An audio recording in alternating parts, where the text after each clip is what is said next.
அகில மீடியா நேயர்களுக்கு வணக்கம். இன்றைய உலகத்தின் முக்கிய செய்திகள். முதலில் தலைப்புச் செய்திகள். அமெரிக்க இஸ்ரேல் போரில் ஈரானுடன் இணைய போகும் கவுதிகள்.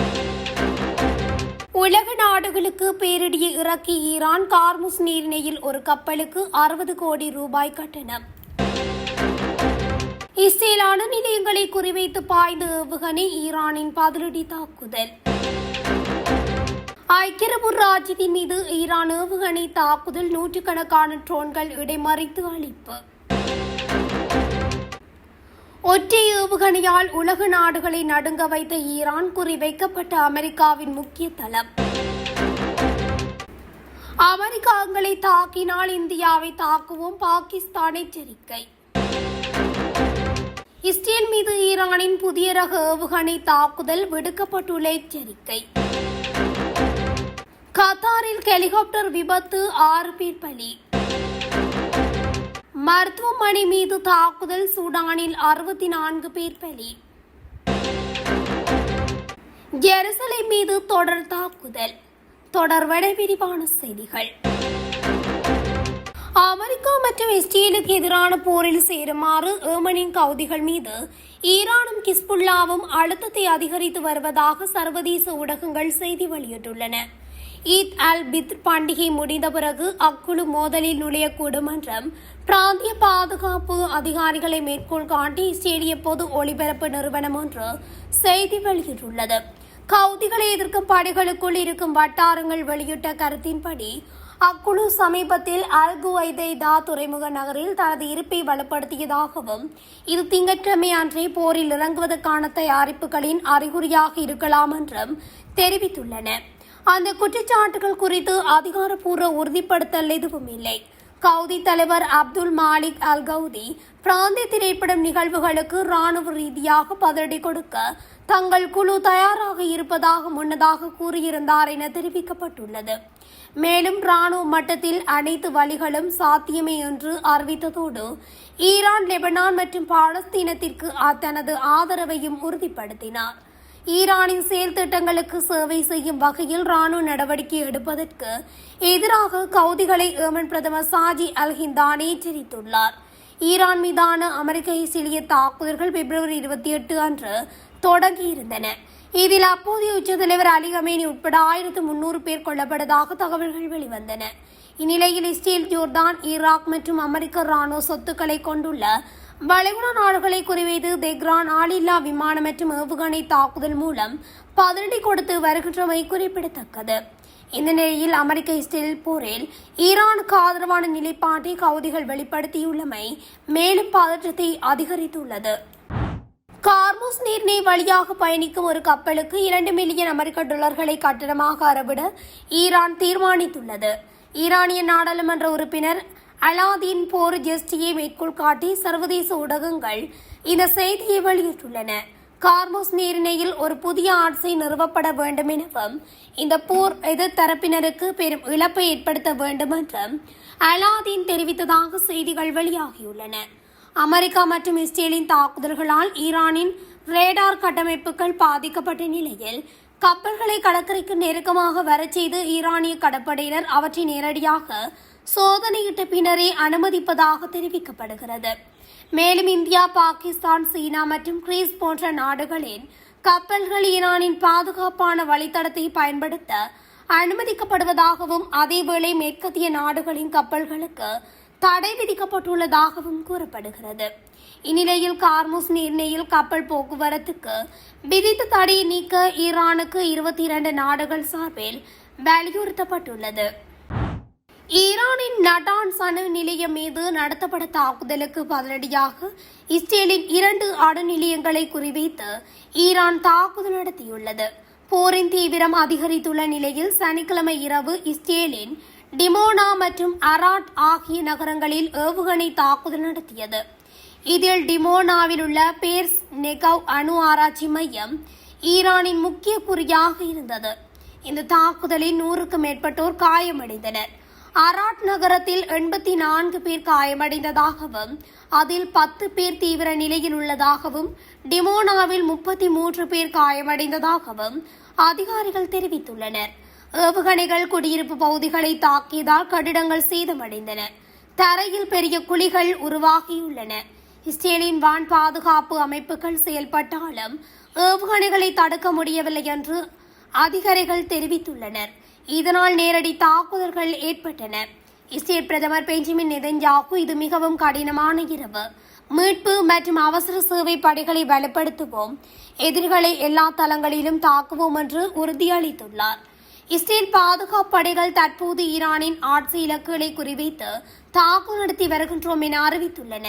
இந்த சம்பவம் மத்திய கிழக்கு பகுதியில் நிலவும் பதற்றத்தை மேலும் தீவிரப்படுத்தி உலகளாவிய பாதுகாப்பு சூழ்நிலையை சிக்கலாக்கியுள்ளது. ஐக்கிய அரபு ராஜ்யத்தின் மீது ஈரானிய படைகள் நடத்திய தாக்குதலில் சனிக்கிழமை 3 பாலிஸ்டிக் ஏவுகணைகள் மற்றும் 8 ட்ரோன்களை அந்நாட்டின் வான் பாதுகாப்பு படை வெற்றிகரமாக இடைமறித்து அளித்துள்ளது. ஐக்கிய அரபு ராஜ்யத்தின் பாதுகாப்பு அமைச்சகம் இதனை தெரிவித்துள்ளது. ஈரானின் இந்த அப்பட்டமான ஆக்கிரமிப்பு நடவடிக்கை தொடங்கியதிலிருந்து இதுவரை மொத்தம் 341 பாலிஸ்டிக் ஏவுகணைகள், 15 குரூஸ் ஏவுகணைகள் மற்றும் 1748 ட்ரோன்களை அந்நாட்டு ராணுவம் எதிர்கொண்டுள்ளதாக எக்ஸ் தளத்தில் வெளியிடப்பட்டுள்ள அறிக்கையில் குறிப்பிடப்பட்டுள்ளது. இந்த தொடர் தாக்குதல்களின் விளைவாக தங்களது தேசிய கட்டமைப்பை ஆற்றிக் கொண்டிருந்த ராணுவ வீரர்கள் 2 வீரமரணம் அடைந்தனர். மேலும் பாகிஸ்தான், நேபாளம், பங்களாதேஷ் மற்றும் பாலஸ்தீனத்தைச் சேர்ந்த 6 பொதுமக்கள் இந்த தாக்குதல்களில் உயிரிழந்துள்ளனர்.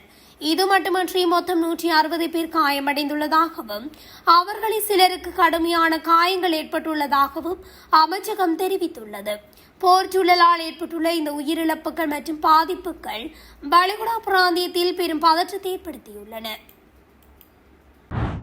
ஈரானின் 4000 கிலோமீட்டர் தூரம் ஏவுகணை தாக்குதல் முயற்சி உலக நாடுகளை வியப்படைய செய்துள்ளது.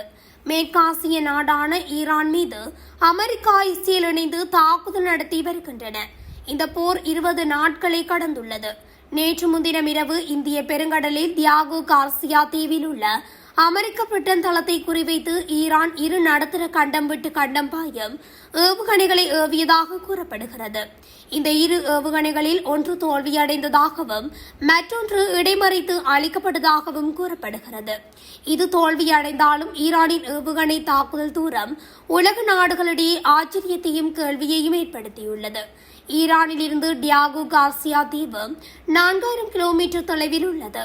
தங்களிடம் 2000 கிலோமீட்டர் தூரம் வரை சென்று தாக்கும் திறன் உள்ள ஏவுகணைகள் மட்டுமே இருப்பதாக ஈரான் தெரிவித்திருந்தது. இந்திய பெருங்கடலில் அமைந்துள்ள அமெரிக்காவின் மிக முக்கியமான கடற்படை தளமாக டியாகோ கார்சியா தளம் கருதப்படுகிறது. இந்நிலையில் 2 மடங்கு தூரம் சென்று தாக்குதல் நடத்த முயன்றிருப்பது உலகிற்கு தெரியாத மற்றும் அறிவிக்கப்படாத திறன்களை ஈரான் கொண்டுள்ளதையே காட்டுவதாக கூறப்படுகிறது. மேலும் அமெரிக்காவின் விலை உயர்ந்த பாதுகாப்பு அமைப்பான SM-3 அமைப்பை செயல்பட வைத்ததே ஈரானின் வெற்றியாக பார்க்கப்படுகிறது. அமெரிக்கா எங்களை தாக்கினால் பதிலடியாக இந்தியாவை தாக்குவோம் என இந்தியாவுக்கான பாகிஸ்தானின் முன்னாள் உயர் ஆணையர் பேசியுள்ளார். சமீபத்தில் 2026 ஆண்டுக்கான வருடாந்திர அச்சுறுத்தல் மதிப்பீட்டை செனட்டில் தாக்கல் செய்த அமெரிக்க தேசிய உளவுத்துறை இயக்குநர் துளசி கபாட், பாகிஸ்தானின் நீண்ட தூர பாலிஸ்டிக் ஏவுகணை திட்டம் விரைவில் அமெரிக்காவை தாக்கும் திறன் கொண்ட ICBM ஏவுகணைகளை உருவாக்கக்கூடும் என கூறியிருந்தார். இதனால் ஈரானின் அணுசக்தி நிலையங்களை அமெரிக்கா தாக்குவது போல் எதிர்காலத்தில் பாகிஸ்தானின் அணுசக்தி நிலையங்களையும் அமெரிக்கா தாக்கலாம் என்ற விவாதம் எழுந்தது. இந்நிலையில் அமெரிக்கா பாகிஸ்தானை தாக்கினால் பதிலடியாக இந்தியாவை தாக்குவோம் என இந்தியாவுக்கான பாகிஸ்தானின் முன்னாள் உயர் ஆணையர் அப்துல் பாசித் பேசியுள்ளார். 2014 முதல் 2017 வரை டெல்லியில் உள்ள பாகிஸ்தானின் உயர்மட்ட தூதரக பணியாற்றியவர் அப்துல் பாசித். இதுகுறித்து பேசிய அவர், ஈரானின் நிலைமை மோசமடைந்து இஸ்ரேல் நம்மை நெருங்கி நிலை கொள்கின்றது என்று வைத்துக் கொள்வோம். அமெரிக்காவும் நமது அணுசக்தி திட்டத்தை எதிர்மறையாக பார்க்கும் அல்லது நமது அணுசக்தி திறனை அளிக்க முயற்சிக்கும் ஒரு சூழல் உருவாகிறது என்றும் வைத்துக் கொள்வோம். நான் ஒரு மிக மோசமான சூழ்நிலையை பற்றி பேசுகின்றேன். ஒரு சாத்தியமற்றதுதான், ஏனெனில் பாகிஸ்தானுக்கு தன்னை தற்காத்துக் கொள்ளும் திறன் உள்ளது. அமெரிக்கா பாகிஸ்தானை தாக்கினால் நம்மால் வளைகுடாவில் உள்ள அவர்களின் தளங்களை அடையவோ அல்லது இஸ்ரேலை தாக்கவோ முடியாவிட்டால் நமக்கு இருக்கும் ஒரே வழி என்னவாக இருக்கும்? இந்தியா. எங்களுக்கு வேறு வழியே இருக்காது. எங்கள் தாக்குதல் வரம்பு அந்த இடங்கள் வரை நீட்டிக்கப்படாவிட்டாலும் யாராவது எங்கள் மீது விரோத பார்வை செலுத்தினால் நாங்கள் தயக்கமின்றி இந்தியாவை தாக்குவோம். மும்பை, புதுடில்லி மீது தாக்குதல் நடத்துவோம். நாங்கள் பின்வாங்க மாட்டோம். அதன் பிறகு என்ன நடந்தாலும் அது பின்னர் கையாளப்படும். நாம் தயங்கக்கூடாது என பேசியுள்ளார். ஈரானில் இருந்து இஸ்ரேலை நோக்கி புதிய வகை ஏவுகணைகள் ஏவப்பட்டுள்ளதாகவும் அவற்றை தமது வான் பாதுகாப்பு கட்டமைப்பு அடையாளம் கண்டுள்ளதாகவும் இஸ்ரேலிய ராணுவம் அறிவித்துள்ளதாக சர்வதேச ஊடகங்கள் செய்தி வெளியிட்டுள்ளன. கடந்த ஒரு மணி நேரத்திற்குள் இஸ்ரேலிய ராணுவம் விடுத்துள்ள இரண்டாவது அபாய எச்சரிக்கை இதுவாகும் என அல் ஜசீரா ஊடகம் செய்தி வெளியிட்டுள்ளது. மேலும் ஈரானில் இருந்து ஏவப்பட்ட ஏவுகணைகள் இஸ்ரேலின் வான்பரப்பிற்குள் நுழைந்துள்ளதாக தெரிவிக்கப்படுகிறது. இவை ஈரானின் புதிய ரக ஏவுகணைகள் என இஸ்ரேலிய பாதுகாப்பு தரப்பு அடையாளப்படுத்தியுள்ளது. குறித்த தாக்குதல் எச்சரிக்கையை தொடர்ந்து பொதுமக்கள் உடனடியாக பாதுகாப்பான பதுங்கு குழிகளுக்கு செல்லுமாறு இஸ்ரேலிய ராணுவம் அறிவுறுத்தியுள்ளது. அதே நேரத்தில் லெபனானில் இருந்து ஏவப்பட்ட ராக்கெட் தாக்குதல் இஸ்ரேலின் வடக்கு பகுதியில் அபாய எச்சரிக்கைகளை ஏற்படுத்தியுள்ளதாக தெரிவிக்கப்படுகின்றமை குறிப்பிடத்தக்கது.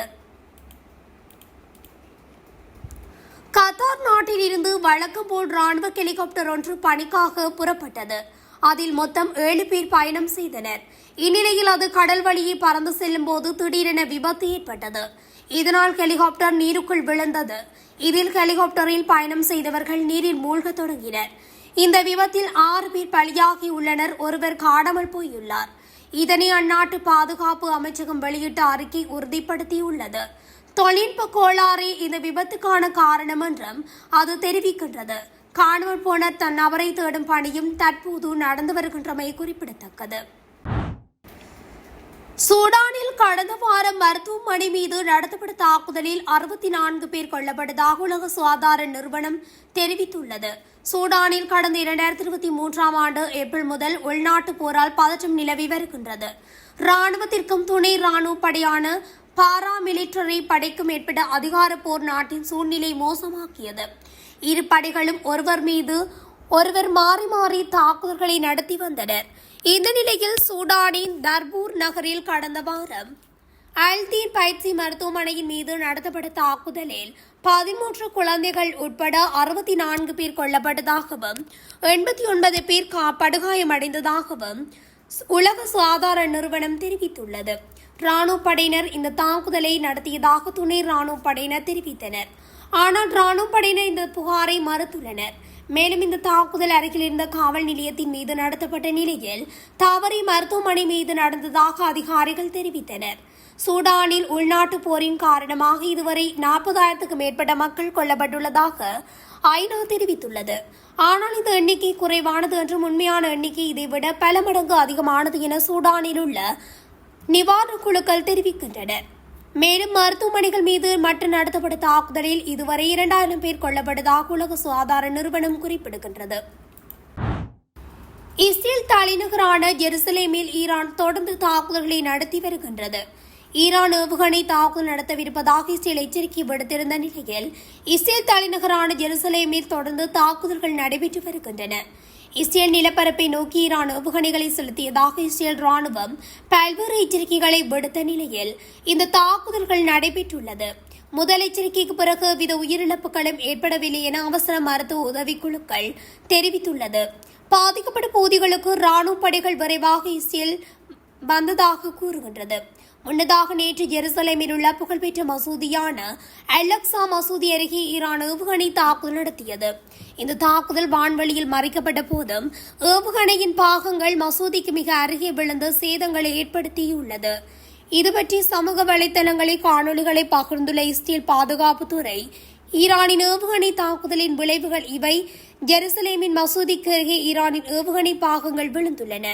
மீண்டும் ஒருமுறை பொதுமக்கள் வாழும் பகுதிகள், புனித தலங்கள் மீது இலக்கு வைத்து இஸ்ரேல் நாட்டை அளிக்கும் நோக்கத்தில் நேர்மறையற்ற முறையில் ஈரான் தாக்குதல்களை நடத்தியுள்ளது என குற்றச்சாட்டும் வகையில் பதிவிட்டனர்.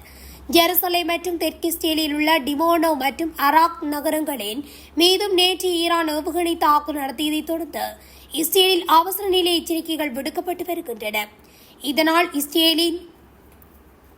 இதனால் ஈரானின் சரமாரியான ஏவுகணை தாக்குதல்களினால் இஸ்ரேலின் பல தலைநகரங்கள் பற்றியெறிந்து வருகின்றமை குறிப்பிடத்தக்கது. இத்துடன் அகில மீடியாவின் இன்றைய உலகத்தின் முக்கிய செய்திகள் நிறைவடைகின்றன. தொடர்ச்சியாக செய்திகளை அறிந்து கொள்ள அகில மீடியா ஊடகத்துடன் இணைந்திருங்கள். நன்றி, வணக்கம்.